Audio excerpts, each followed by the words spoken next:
Bien, Matthieu 14, le passage que nous allons étudier plus particulièrement, ce sont les versets 13 à 21, c'est-à-dire la multiplication miraculeuse des pains, qu'on appelle aussi le nourrissage des 5000, la fois où Jésus va multiplier du pain pour nourrir 5000 personnes.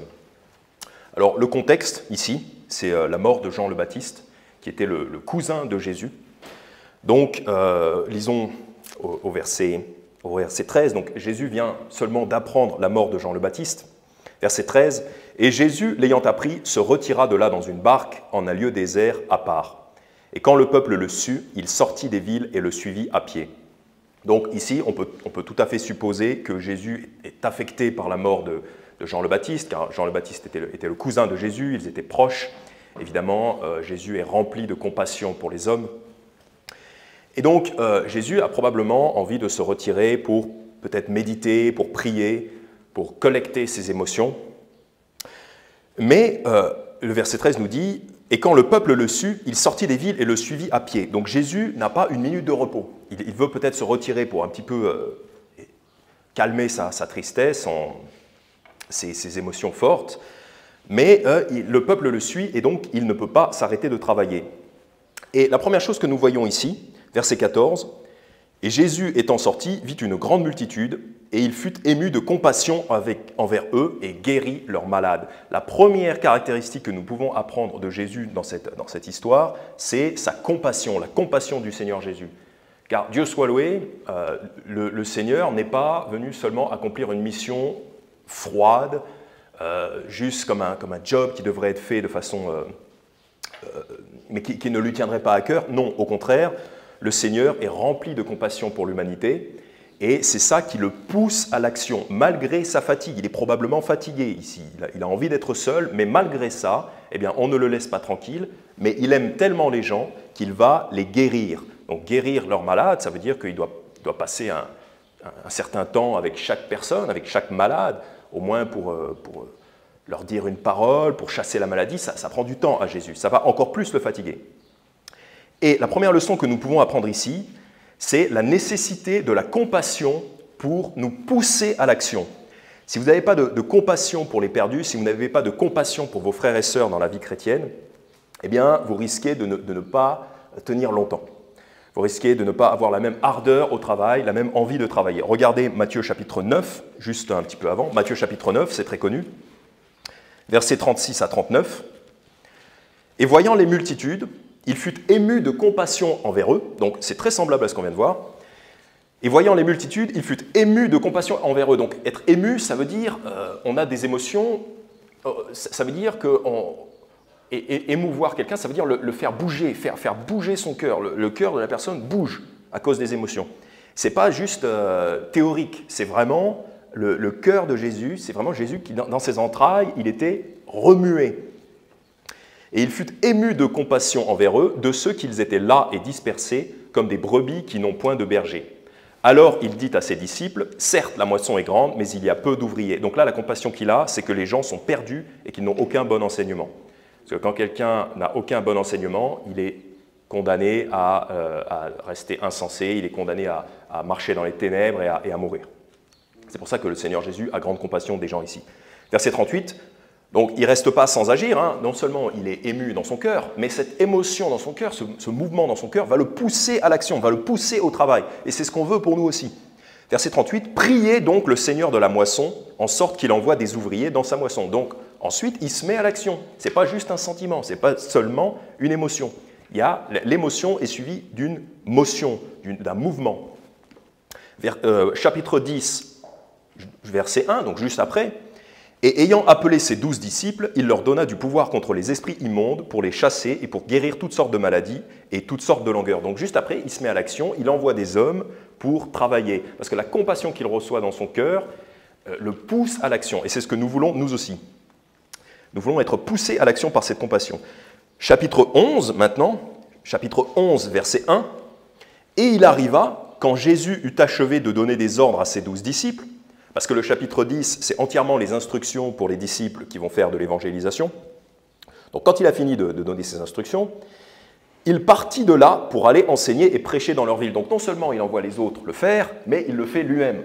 Ça, c'est une excellente caractéristique aussi. C'est bien de dire aux autres, faites ceci, faites cela, ou quand vous avez des employés, ou si quelqu'un prêche ici et qui dit aux autres, c'est bien, faites ceci, faites cela, c'est une chose de donner des ordres, mais c'en est une autre de le faire soi-même. Et le Seigneur Jésus, lui, il est chef par l'exemple. Il va faire les choses lui-même à cause de sa compassion. Et encore une fois, au chapitre 15, Matthieu 15, verset 32, c'est la deuxième multiplication des pains, pareil. Alors Jésus, ayant appelé à lui ses disciples, leur dit « J'ai compassion de cette multitude, car il y a déjà 3 jours qu'ils ne me quittent point, et ils n'ont rien à manger, et je ne veux pas les renvoyer à jeun, de peur qu'ils ne défaillent en chemin. » Donc Jésus vraiment a ce souci, à cette inquiétude, c'est-à-dire qu'il a à cœur le bien-être des gens, non seulement leur bien-être spirituel, c'est-à-dire de les enseigner, de faire en sorte qu'ils puissent être sauvés, et de les enseigner dans toute bonne voie, mais en plus, il a à cœur leur bien-être physique. Ça, c'est très important. Et si vous voulez regarder en Hébreux chapitre 4, versets 14 à 16, mais restez bien sûr dans Matthieu 14. Donc ça, c'est vraiment une caractéristique très importante du Seigneur Jésus qu'on veut imiter, car le Seigneur Jésus est notre modèle, il est notre maître, donc on veut être comme lui. On veut avoir la même compassion, la compassion qui nous pousse à l'action. Et d'ailleurs, compatir, qu'est-ce que ça veut dire la compassion? Eh bien, ça veut dire souffrir avec. Je ne sais pas si vous savez qu'on parle de la passion de Jésus quand il a été sur la croix, quand il a souffert. En fait, on parle de ses souffrances. La passion, c'est les souffrances. Donc la compassion, c'est souffrir avec. Eh bien, Dieu souffre avec les hommes. Dieu a souffert avec les hommes. Et c'est pour l'éternité dans la Bible. Hébreux chapitre 4, versets 14 à 16. « Voyant donc que nous avons un grand souverain sacrificateur qui est passé dans les cieux, Jésus, le Fils de Dieu, retenons ferme notre profession. Car nous n'avons pas un souverain sacrificateur qui ne puisse compatir à nos infirmités. » Donc, double négation, ça veut dire qu'on a un souverain sacrificateur qui peut compatir à nos infirmités. Pourquoi? Mais il a été tenté en tout point, comme nous le sommes, cependant sans péché. Donc, pourquoi il a cette compassion pour nous? C'est parce que lui-même a été tenté, et là, tenté, ça veut dire qu'il a été mis à l'épreuve. Ça veut dire qu'il a subi des souffrances. Il a subi la faim, il a subi l'abandon, la haine, le rejet, la tristesse, voilà, la fatigue. Il a subi toutes les douleurs de l'être humain, comme nous tous, cependant sans péché. Donc, puisque Jésus est comme ça, puisque Jésus a souffert toutes les douleurs de l'être humain, eh bien, c'est pourquoi ça peut expliquer pourquoi il est nécessaire que nous aussi, nous passions par des souffrances. Il est nécessaire que nous aussi, nous passions par des souffrances dans notre vie pour acquérir la compassion du Seigneur Jésus. Quelqu'un qui ne souffre pas est un enfant gâté et il aura beaucoup de mal à avoir de la compassion pour ses frères et sœurs en Adam, pour les autres êtres humains. Hébreux chapitre 2. Voilà pourquoi on passe par des souffrances. Donc si vous passez par des souffrances actuellement, et on y passe tous, on y a tous passé, on y passera tous, eh bien, l'une des raisons, c'est pour vous faire acquérir de la compassion, pour vous enseigner la compassion. Parce que c'est dans votre intérêt de vous mettre à l'action, de vous mettre en mouvement.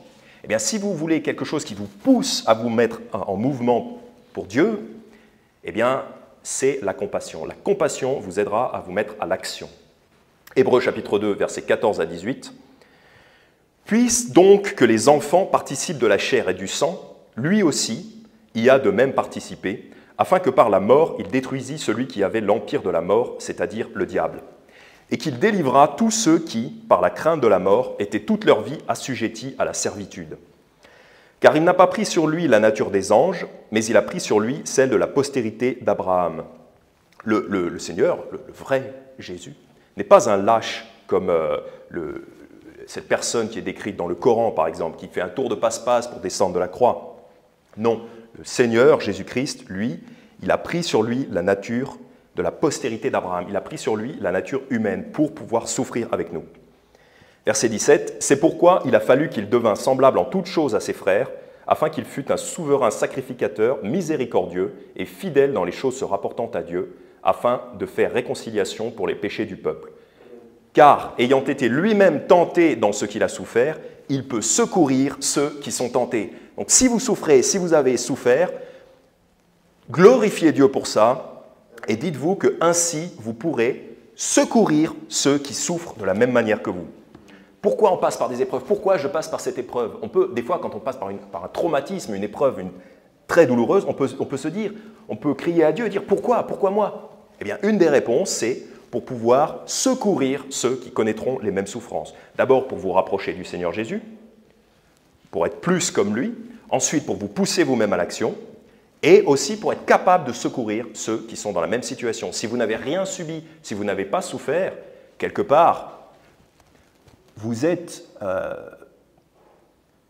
là, ça va peut-être que plusieurs auront du mal à comprendre, mais c'est une chance de souffrir quand on est chrétien. C'est une chance, c'est un privilège, c'est une opportunité de monter, de gagner des niveaux. C'est une opportunité de s'améliorer dans le Seigneur Jésus. Celui qui n'a jamais souffert reste au niveau zéro de la chrétienté. Donc évidemment, on ne souhaite pas souffrir dans nos vies, on ne souhaite pas souffrir. Mais les souffrances vont arriver. Alors ce qu'il faut faire, c'est demander à Dieu de nous aider à les accueillir et à les affronter comme Christ le fait. 2 Corinthiens chapitre 1, 2 Corinthiens chapitre 1, versets 3 à 10. 2 Corinthiens chapitre 1, versets 3 à 10. Béni soit Dieu, le Père de notre Seigneur Jésus-Christ, le Père des miséricordes et le Dieu de toute consolation, qui nous console dans toute notre tribulation, afin que, par la consolation dont nous sommes nous-mêmes consolés de Dieu, nous puissions aussi consoler tous ceux qui sont dans quelque trouble. Voilà ce que je vous disais. Dieu nous console dans toute notre tribulation. 2 Corinthiens chapitre 1, verset 4. Dieu nous console dans toute notre tribulation. Donc quand on a des souffrances, quand on a des épreuves, des difficultés, eh bien c'est dans le but afin que, par la consolation dont nous sommes nous-mêmes consolés de Dieu, donc une fois qu'on aura passé l'épreuve grâce à Dieu, avec l'aide de Dieu, nous puissions aussi consoler tous ceux qui sont dans quelques troubles. Donc quand vous avez subi une difficulté, harcèlement, quelqu'un qui veut vous détruire, quelqu'un qui veut vous briser, vous humilier, accident, vous passez proche de la mort, eh bien, c'est pour pouvoir consoler tous ceux qui vont passer dans des troubles semblables. Car comme les souffrances de Christ abondent en nous, ainsi notre consolation abonde par Christ. Et soit que nous soyons affligés, c'est pour votre consolation et votre salut, qui s'opère dans la patience avec laquelle vous endurez les mêmes maux que nous souffrons aussi. Soit que nous soyons consolés, c'est pour votre consolation et votre salut. Donc dans tous les cas, on est gagnant. Et l'espérance que nous avons de vous est ferme, sachant que comme vous avez part aux souffrances, vous aurez aussi part à la consolation.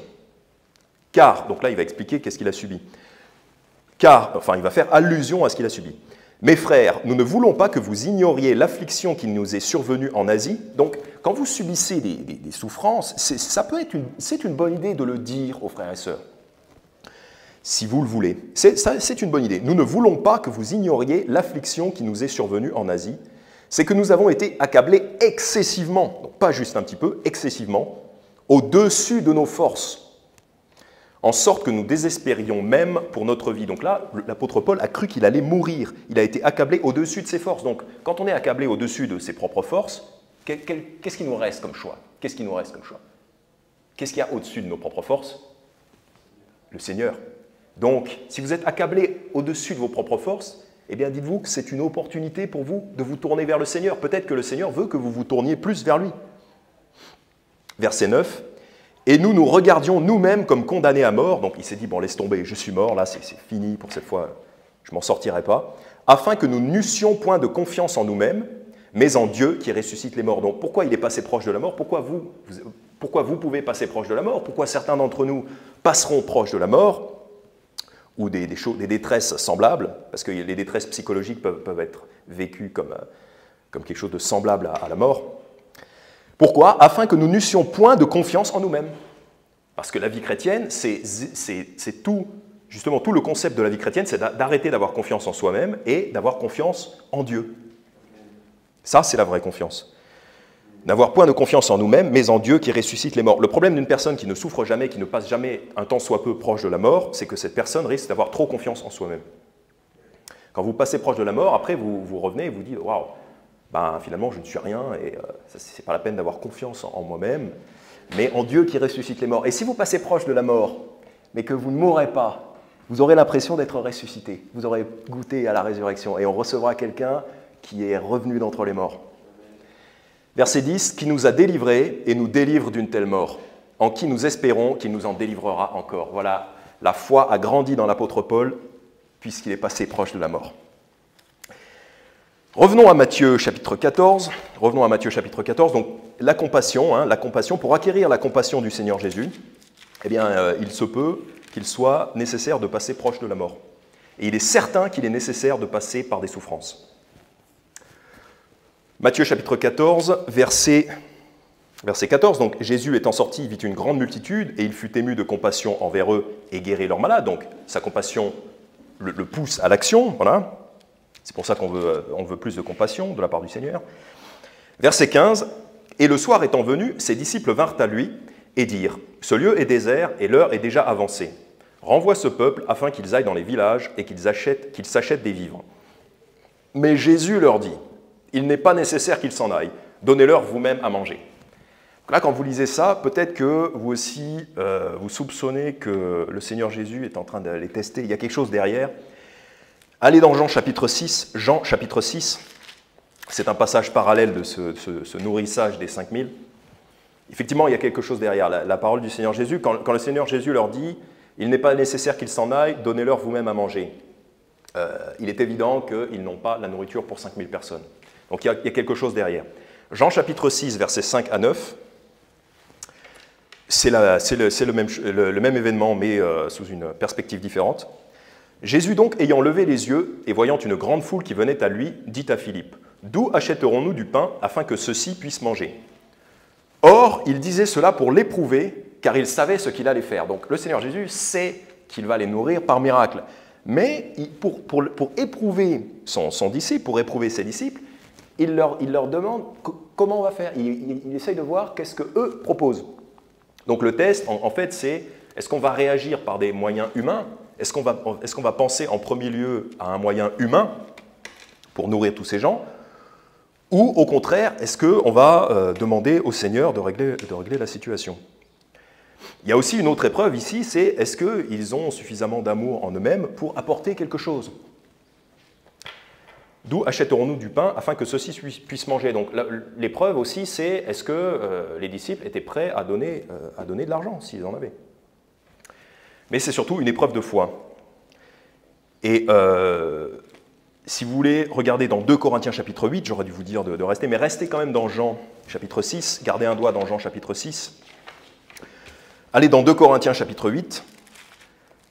Et évidemment, si on lit dans Matthieu 14, verset 17, « Et ils lui dirent, nous n'avons ici que 5 pains et 2 poissons. » Donc, ils ne comprennent pas, ils ne pensent pas tout simplement à demander à Jésus. Ils n'ont pas encore suffisamment de foi dans les miracles de Jésus. Mais en 2 Corinthiens chapitre 8, donc ça c'est quelque chose que le Seigneur Jésus fait.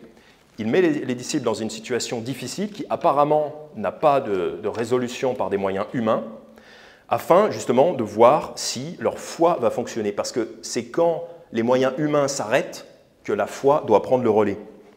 Et notamment pour les questions financières. 2 Corinthiens chapitre 8.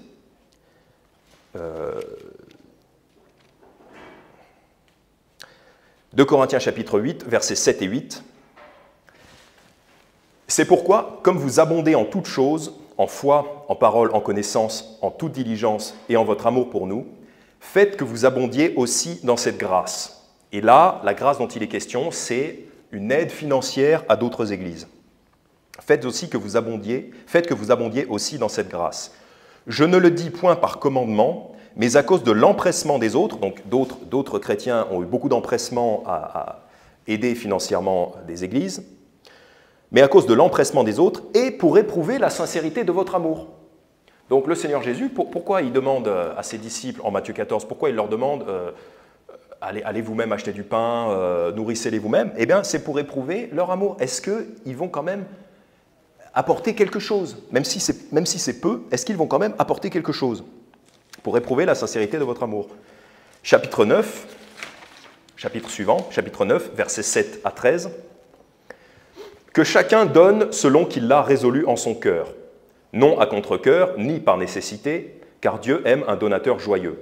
Et Dieu est capable de faire abonder toute grâce envers vous, afin qu'ayant toujours en toute chose tout ce qui suffit, vous puissiez abonder pour toute bonne œuvre. Selon qu'il est écrit, il a répandu, il a donné aux pauvres, sa justice demeure à toujours. Or, celui qui fournit la semence au semeur et du pain pour sa nourriture, vous fournira et multipliera votre semence et augmentera les fruits de votre justice.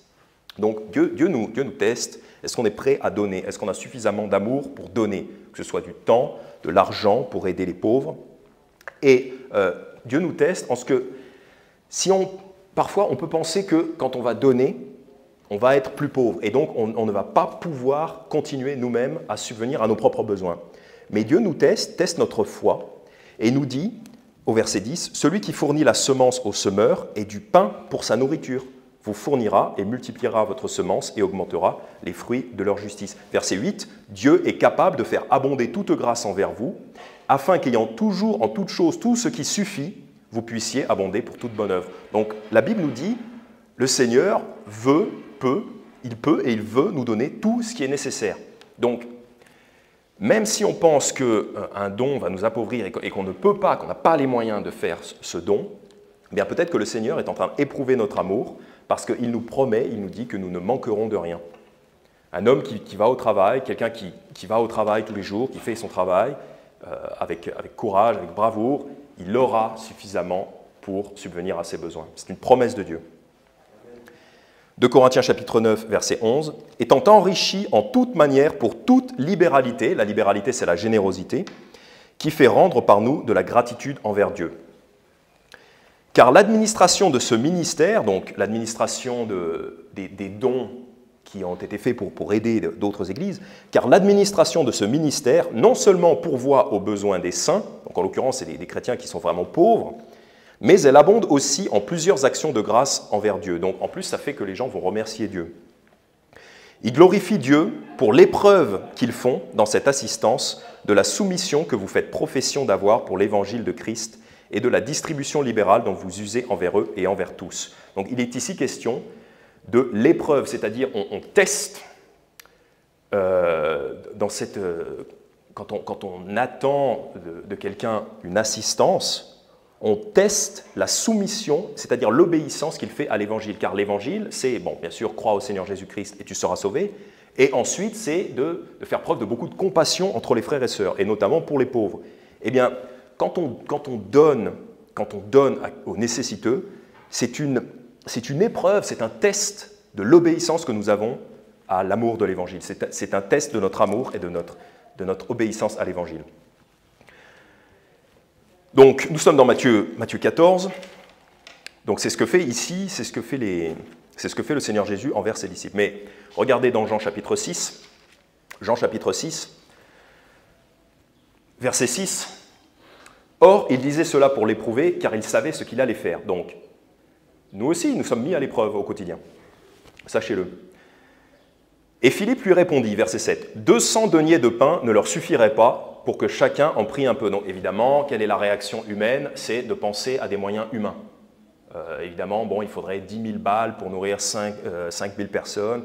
On n'a pas cet argent ici. Ça, c'est la réaction humaine normale. Bon, ben, il faut apprendre à aller au-delà de ça. Il faut apprendre à aller au-delà des limitations humaines. Parce qu'évidemment, on sait ce que le Seigneur Jésus va faire. L'un de ses disciples, André, frère de Simon-Pierre, lui dit, « Il y a ici un jeune garçon qui a 5 pains d'orge et 2 poissons. Mais que sont-ils pour tant de gens ?» Donc oui, certes, il y a juste un peu de nourriture, donc oui, du point de vue humain, ça ne suffira pas. Mais cet enfant qui est là, il a quand même apporté sa nourriture. Parce que lui, il ne réfléchit pas, il ne fait pas de calcul, il ne se dit pas « bon, ça ne suffira pas ». Il a quand même un petit quelque chose, et comme il a de l'amour, il l'apporte. Et on verra que c'est à partir de ces 5 pains et 2 poissons que le Seigneur Jésus va nourrir 5000 personnes. Donc, quelle leçon on peut en tirer ici? Eh bien, ne croyez pas que la petite chose que vous apportez soit insignifiante. Même si vous vous dites « j'ai pas beaucoup de talent » ou « je ne peux pas parler à beaucoup de personnes, pas grand monde va m'écouter », ben si, votre petit quelque chose, votre petite faiblesse, eh bien, vous pouvez l'apporter à Jésus et le Seigneur Jésus peut multiplier cette chose pour nourrir des milliers de personnes et même plus. 1 Samuel chapitre 14 verset 6, je vais juste vous le lire. 1 Samuel chapitre 14 verset 6.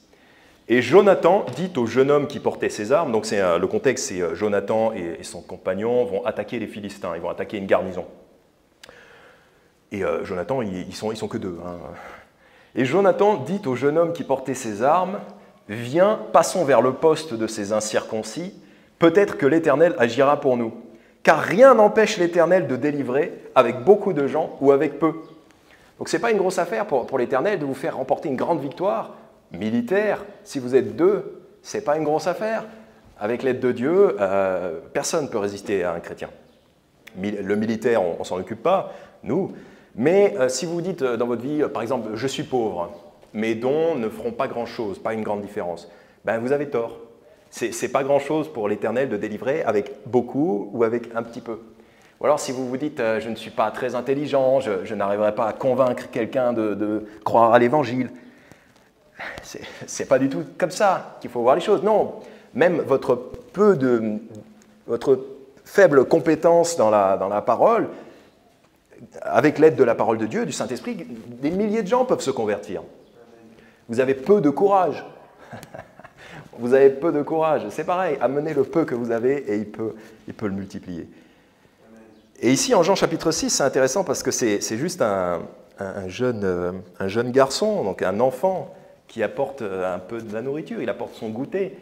Comme si les adultes, ils sont devenus cyniques. Les adultes, ils ont vu trop de choses, ils ne croient plus au surnaturel. Les adultes, là, ils ne croient plus au surnaturel.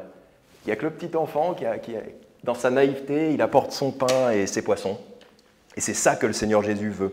Il veut qu'on apporte un petit peu. Ne croyez jamais que le peu que vous apportez est insignifiant, car ce n'est pas insignifiant. Rien n'empêche l'Éternel de délivrer avec beaucoup de gens ou avec peu. En fait, on dirait que le jeune homme dans Jean chapitre 6, il a lu la Bible, il a lu 1 Samuel chapitre 14, verset 6, et il s'en souvient, et il a ces paroles dans sa tête. Rien n'empêche l'Éternel de délivrer avec beaucoup de gens ou avec peu. Donc, c'est ce qu'il fait. Il apporte un petit peu de pain. Et donc voilà, lui, il passe le test. Matthieu chapitre 14, retournons à Matthieu chapitre 14. Verset 17. Et ils lui dirent, nous n'avons ici que 5 pains et 2 poissons. Ils disent pas. On dirait qu'ils ont pris le pain et les poissons pour eux. Mais c'est le jeune garçon qui a amené le pain et les poissons. Et il dit, apportez-les-moi ici. Apportez-les-moi ici. Apportez vos choses à Jésus pour qu'il puisse les multiplier. Verset 19. Et après avoir commandé que le peuple s'assit sur l'herbe, il prit les 5 pains et les 2 poissons, et levant les yeux au ciel, il bénit et rompit, et donna les pains aux disciples, et les disciples les donnèrent à la multitude. Donc ici, ce qu'on voit, et pour comparer, on va aller dans Marc chapitre 6. Marc chapitre 6, passage parallèle encore. Marc chapitre 6. Ici, ce qu'on voit, c'est l'ordre de l'Église du Seigneur Jésus. Le Seigneur Jésus instaure un ordre dans ce nourrissage. Ce n'est pas un nourrissage de cochons où on verse la nourriture et tout le monde va se ruer pour avoir un maximum. Non. Il les fait asseoir par troupes. Le peuple s'assit sur l'herbe. Alors, regardons dans Marc chapitre 6, versets 31 à 40. Marc chapitre 6, versets 31 à 40. Même histoire, mais sous une perspective différente. Et il leur dit, donc ils viennent d'apprendre la mort de Jean le Baptiste, et il leur dit, venez à l'écart dans un lieu retiré et prenez un peu de repos. Car il allait et venait tant de monde qu'il n'avait pas même le loisir de manger. Donc c'est ce que je vous disais tout à l'heure. Le Seigneur Jésus émotionnellement était fatigué, mais même physiquement, lui et ses disciples étaient fatigués parce qu'ils n'arrêtaient pas de travailler. Et ils s'en allèrent discrètement par bateau dans un lieu retiré. Donc ils veulent se reposer, ce qui est normal. Mais le peuple les vit partir et plusieurs le reconnurent. Et accourant à pied de toutes les villes, ils arrivèrent avant eux et s'assemblèrent auprès de lui. Donc même, ils sont arrivés avant eux, donc ils n'ont même pas eu une seconde de répit. Alors Jésus, étant sorti, vit une grande foule et il fut touché de compassion envers eux parce qu'ils étaient comme des brebis qui n'ont point de berger. Et il se mit à leur enseigner plusieurs choses. Quand vous avez des gens ignorants, il faut avoir compassion de ça. Parce que je l'ai déjà dit tout à l'heure, l'ignorance conduit à la mort. Pour faire court, l'ignorance conduit à la mort. Donc si vous avez compassion des gens, vous allez leur enseigner des choses. Au moins l'Évangile et aussi beaucoup d'autres choses de la Bible. comme il était déjà tard, ses disciples s'approchèrent de lui et lui dirent, « Ce lieu est désert et il est déjà tard.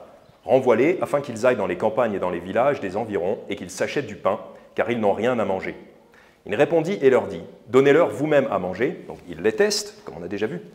Ils testent leur foi et leur amour.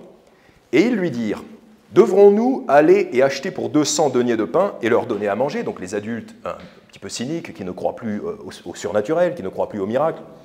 Il leur dit, « Combien avez-vous de pain? Allez et regardez. » Et quand ils le surent, ils dirent, « 5 et 2 poissons. » Alors il leur commanda de les faire tous asseoir par troupes sur l'herbe verte. Donc il ne fait pas asseoir n'importe comment, tout le monde dans le désordre, il les fait asseoir par troupes. Et ils s'assirent en rang par centaines et par cinquantaines. Donc il les fait asseoir par groupe.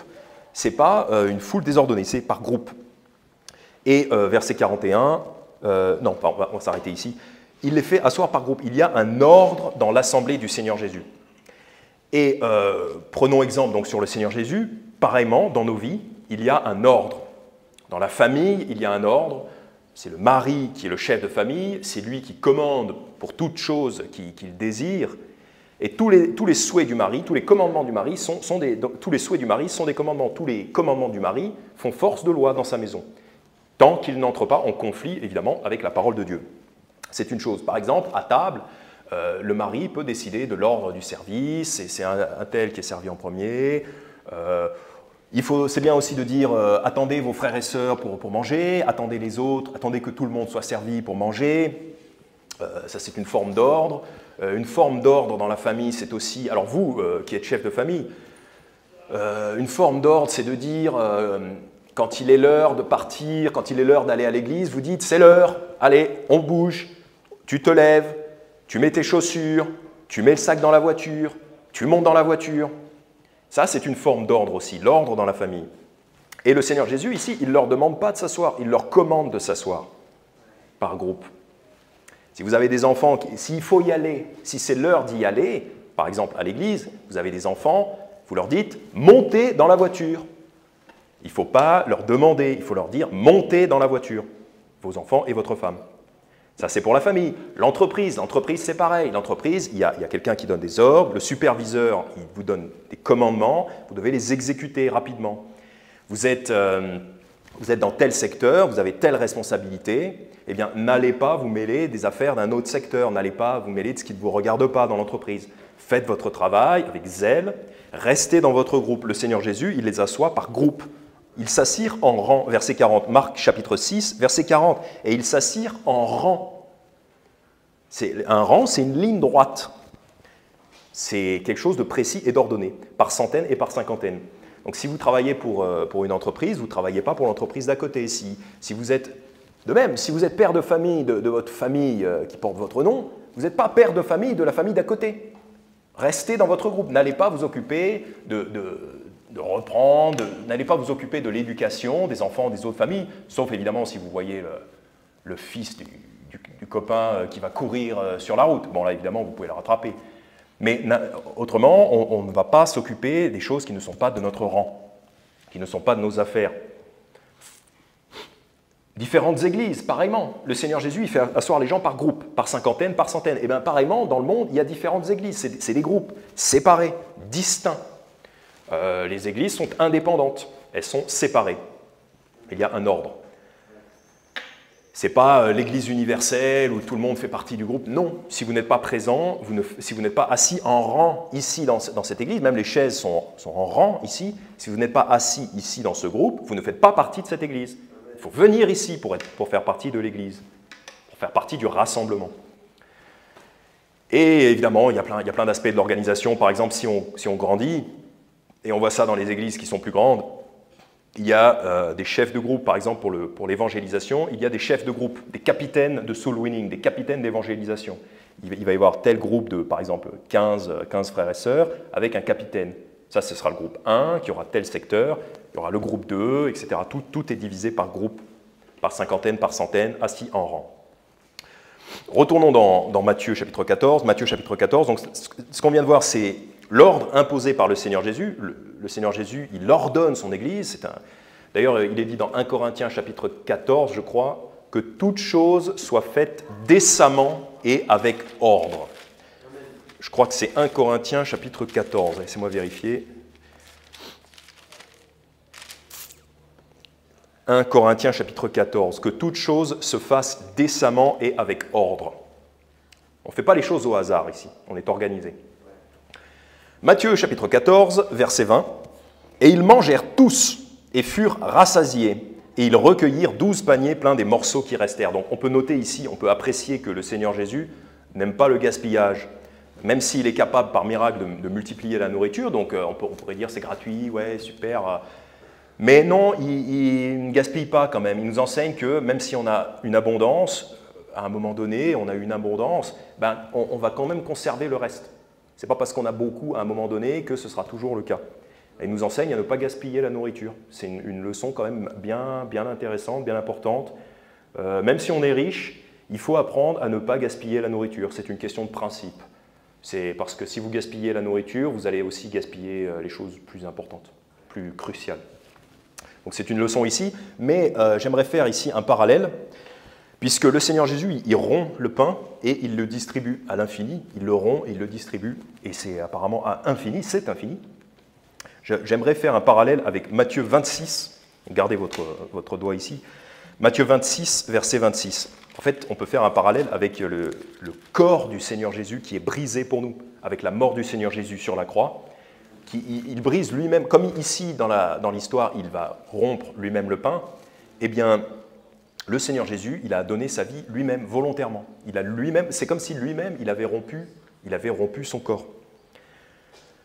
Matthieu 26, verset 26, évidemment, c'est le dernier souper du Seigneur Jésus avec ses disciples. Donc,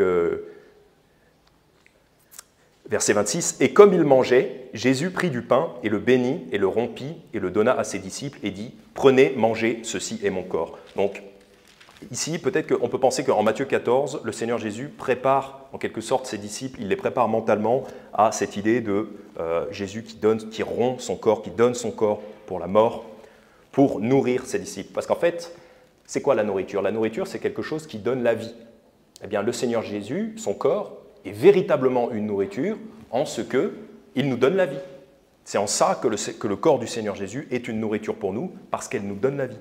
Ce corps, ce pain, nous donne la vie. Jean chapitre 6, le passage parallèle, versets 24 à 29. Jean chapitre 6, verset 24. « Quand donc la foule vit que Jésus n'était point là », donc là ça se passe après la multiplication des pains. Après la multiplication des pains. « Quand donc la foule vit que Jésus n'était point là, ni ses disciples, ils entrèrent dans les barques et allèrent à Capernaum chercher Jésus. Et l'ayant trouvé de l'autre côté de la mer, ils lui dirent, « Rabbi, quand es-tu venu ici ?» Il s'est téléporté. Verset 26, « Jésus leur répondit et leur dit, « En vérité, je vous le dis, vous me cherchez, non parce que vous avez vu des miracles, mais parce que vous avez mangé des pains et que vous avez été rassasiés. » Donc il leur reproche ici de ne s'intéresser qu'à la nourriture terrestre. Il leur reproche de ne vouloir que se remplir le ventre. On ne peut pas les blâmer pour ça, évidemment. On a tous envie de se remplir le ventre. On en a besoin et même on en a beaucoup envie. Même peut-être plus que ce qu'on devrait. Mais quand même, qu'est-ce qui est vraiment important ici dans la multiplication des pains du Seigneur Jésus? Ce n'est pas le pain en lui-même, c'est le miracle, c'est le surnaturel, c'est la capacité du Seigneur Jésus à faire des miracles. Ensuite, il leur dit, donc nous c'est pareil, hein, il ne faut pas qu'on soit focalisé uniquement sur le pain, sur la bouffe. Je ne sais pas si vous avez déjà pensé ça, mais les gens qui pensent toujours à manger, qui parlent toujours de la bouffe, c'est pénible, quoi. On a envie de passer un petit peu à autre chose. Il y a des gens qui pensent qu'à manger. Bon, c'est une façon de... Peut-être c'est une façon de... On peut discuter de petites choses comme ça, mais c'est quand même bien de passer à autre chose, quoi. Parlons un peu des miracles, des miracles. Et ensuite, au verset 27, il nous dit « Travaillez non point pour la nourriture qui périt », donc en l'occurrence, suivez Jésus non pas pour vous remplir le ventre, avec du pain comme ça, mais pour celle qui demeure jusqu'à la vie éternelle. Donc l'important, c'est de vous nourrir des enseignements du Seigneur Jésus, qui vont demeurer jusqu'à la vie éternelle, donc pour toujours.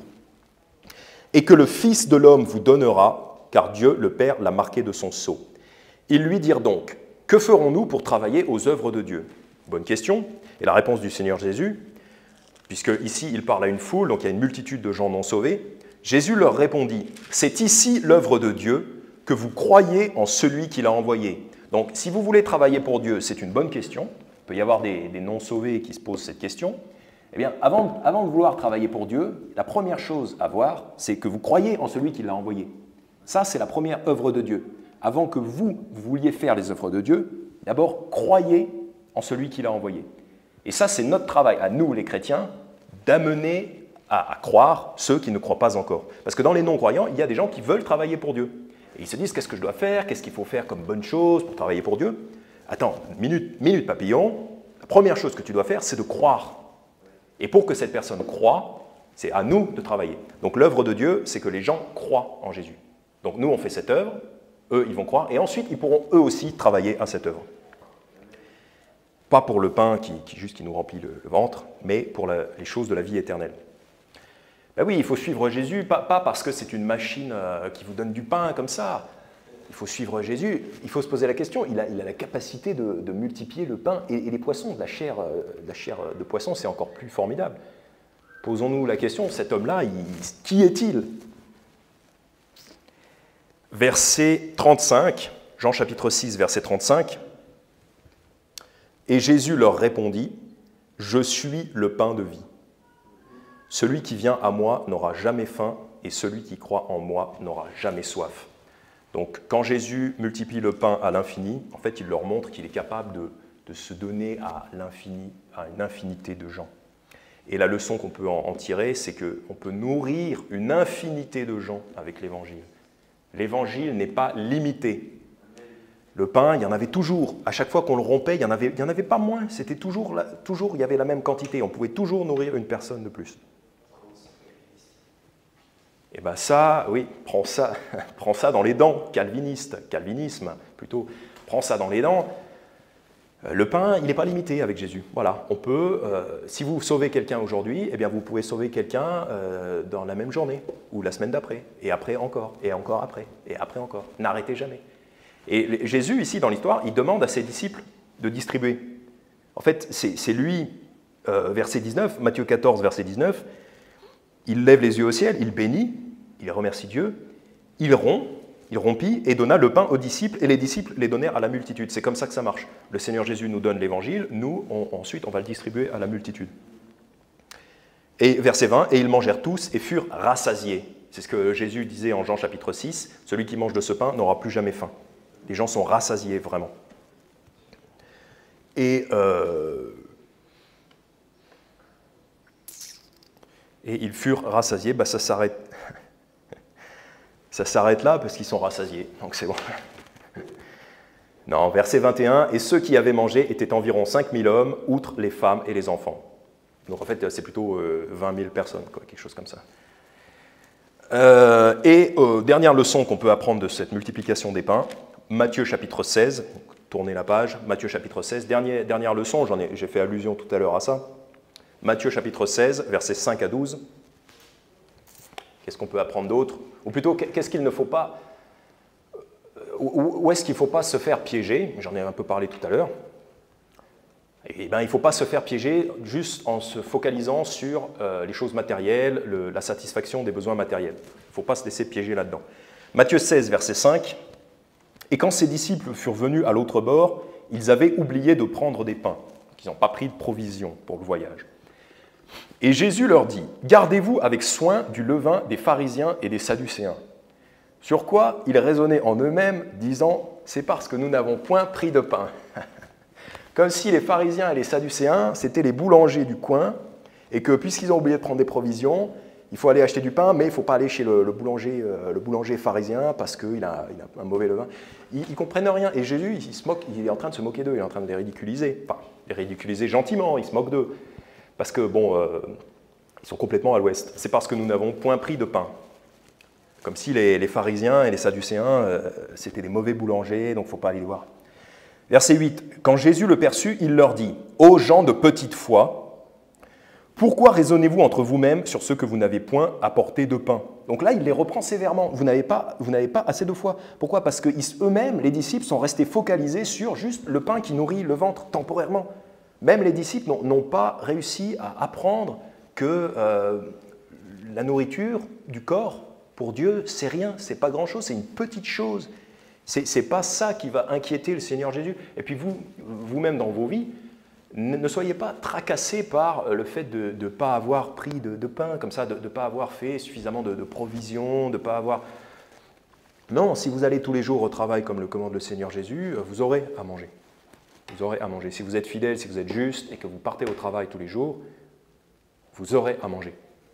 C'est pour ça qu'ils leur reprochent leur faible foi. Un homme qui aurait la foi, il se dirait, bon, c'est pas grave, si on n'a pas pris de pain, de toute façon, je me souviens que Jésus en a produit tellement, on pourra lui demander d'en produire encore. C'est pas un problème pour le Seigneur Jésus. Et dans nos vies, ayons cette foi que ce n'est pas un problème de subvenir aux besoins de notre corps.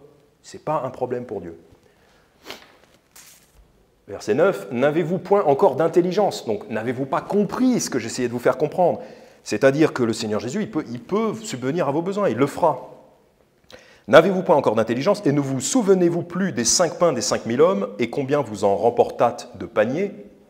Donc les paniers étaient aussi là pour leur faire se souvenir qu'il leur restait du pain. « Ni des 7 pains des 4000 hommes et combien vous en remportâtes de corbeilles ?» Donc là, c'est le deuxième nourrissage. « Comment se fait-il que vous ne comprenez pas que ce n'est pas concernant du pain que je vous ai dit de vous garder du levain des pharisiens et des sadducéens ?» Alors, ils comprirent que ce n'était pas du levain du pain, mais de la doctrine des pharisiens et des sadducéens qui leur avait dit de se garder. Évidemment, voilà, la nourriture n'est pas un problème. Par contre, la fausse doctrine en est un. La fausse doctrine, c'est un vrai problème, un problème grave. Et s'il faut se soucier de quelque chose, c'est plutôt de la fausse doctrine. Ne vous inquiétez pas pour vos besoins quotidiens, mais réfléchissez. Suis-je dans la justice? Est-ce que, déjà, je marche dans la justice, sans avoir un péché trop flagrant? Et ensuite, est-ce que je comprends la Bible? Est-ce que je crois les bonnes choses sur les sujets? Est-ce que sur tel sujet, je crois les bonnes choses? Est-ce que je connais la vérité? Est-ce que je marche dans la vérité? C'est ça. C'est de ça qu'il faut se préoccuper. C'est de ça qu'il faut, je dirais, peut-être pas s'inquiéter, mais c'est de ça qu'il faut se soucier. Voilà, c'est ça qui doit occuper éventuellement nos pensées. C'est de se questionner sur la doctrine. Est-ce que la doctrine est bonne? Quand vous écoutez une prédication quelconque, posez-vous la question, est-ce que c'est juste? Est-ce que c'est correct ce que j'entends? D'ailleurs, vous pouvez jeûner de nourriture, vous pouvez priver votre ventre de nourriture pendant un certain temps, c'est bon de le faire. Il faut le faire. Par contre, vous ne pouvez pas vous priver de la parole de Dieu quotidiennement. Ça, c'est un jeûne qu'on ne doit pas faire. Le jeûne de nourriture matérielle, on doit le faire.